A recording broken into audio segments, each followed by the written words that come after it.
Welcome back. Welcome, Mr. Ayorinde. Thank you very much for coming on the program. Thank you.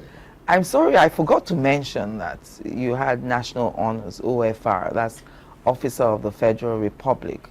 I thought it wasn't legal enough, you know, beside your SAN and your NBAs and your IBAs to mention. But it is important to you, isn't it? I would say so, because the others are professional, and this is like from your country. Right. And again, it's special to me because at the time I was Pro-Chancellor and Chairman of Council of Ladoke Akintola University, and I was there for 4 years, Yes. full tenure.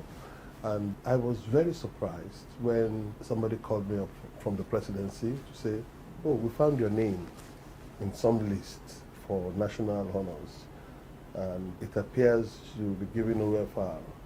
So, of course, I made my investigations and Yes. I'm like, where is this coming from?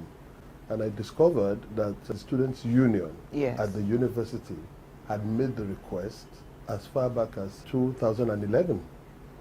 So Wow. this now came in 2014, and a lot of those students at that time are Yes. still my friends.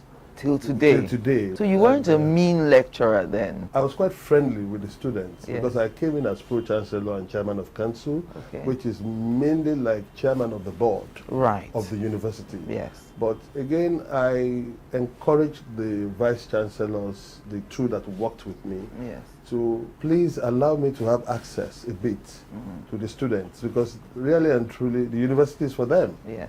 They're the ones that we are there to serve. And I found my interaction very, benefiting to even me at that time. So I tried to enjoy myself with them. Yes. And I'm happy I still have a relationship with them.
That's Thank you. great. So you are an officer of the Federal Republic. I've always wanted to know, does that come with any perks? I mean, do you get a check monthly or yearly from the government when you have national honors? I hope not. I hope not. We are all screaming about the cost of governance. Yes. And if you add that to the problems of Nigeria, then the country will collapse. So it's just a recognition. Yes. And maybe at best you get to the airport and you have access to the protocol lounge, Okay. which sometimes doesn't even make your life easier, right? But it doesn't come with anything, yes, except that it's just a recognition. Right. I'm very happy with it that way. So I wanted us to start with this statement that you had made as chairman of the board of the Legal Aid Council of Nigeria. You talked about legal aid not being charity, Yes. but a fundamental human right. Yes. How can you rationalize that? The major problem with governance and the polity is access to justice. And access to justice anywhere in the world can be very expensive.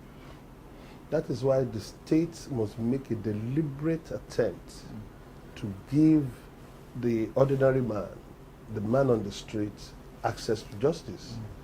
And that means that you have to subsidize the justice system, which is much more fundamental than subsidizing oil. Yeah. Because you need to give everybody a sense of belonging. If something happens to that man, that woman, he does not have to check his pocket first Yes. before approaching a lawyer, before approaching the court, before getting his rights to be taken care of. Yeah. So when we came on board, that was the first thing I said, that look, legal aid should not be charity. It should not be, we are trying to help them. Yes. It is fundamental. It is a right thing. It is inherent. So we went straight ahead to make that point, and everything we have done in the last 3 years has been towards that. Yes. That whatever happens to you, you have a right to the justice system. And if anyone is watching us now Yes. and would like access to legal aid, Yes. what is the way forward? How do they get that benefit? Legal aid offices are all over the country. Right. Every state and practically all the local governments now. All you need is to open up the site. And where people do not have access to technology and all that, ask around. There is hardly any lawyer that does not know about the existence of legal aid In their state. in their state. So all you need to do is ask. I have this problem. I cannot afford this lawyer. Ask any lawyer. They'll point at the legal aid office and say, go there. If you are qualified and you fit in the criteria, Yes. you'll be helped. All right. Now, one of the reasons I started this series on what the law says is that after the 2015 elections, it became obvious to me that a lot of people want to know what exactly the law says, not the interpretations given sometimes by political office holders. So I got a list of things that I thought you could provide answers for the benefit of my viewers and everyone else. First of all, you've been following events politically. You know that a Senate president has emerged. Now, there is a question about the legality of his emergence. Some people say that the president ought to have inaugurated the Senate before the Senate members could sit down to elect their principal officers. Is that true, or what exactly does the law say? Well, I think it's actually the other way around.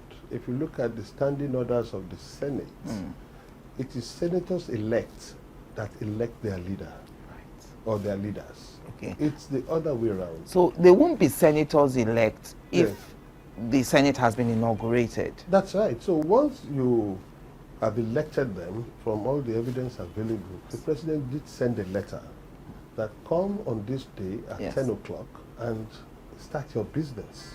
That is the effect of the president's letter.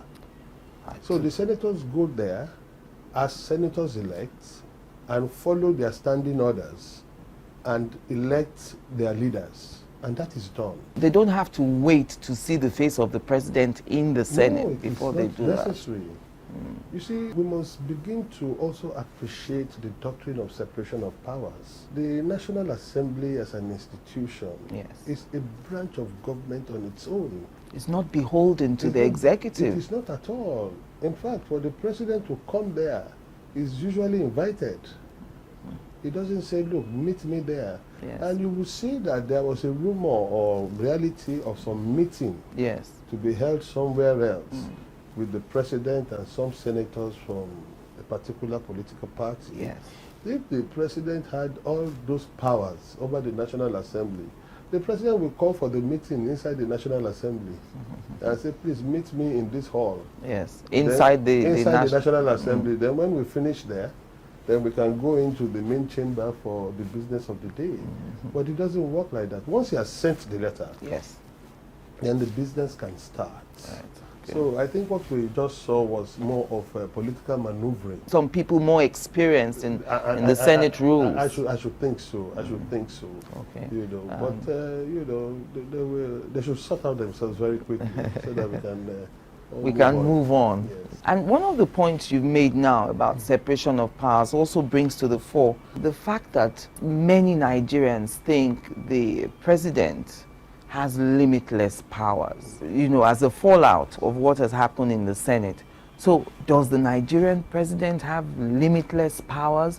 Are his powers restricted in any way? Is there a book that lists what he can do and what he can't do? We have a written constitution, and there are powers that belong to the president. They are listed in the constitution. There are many, but they are not all in all. Right.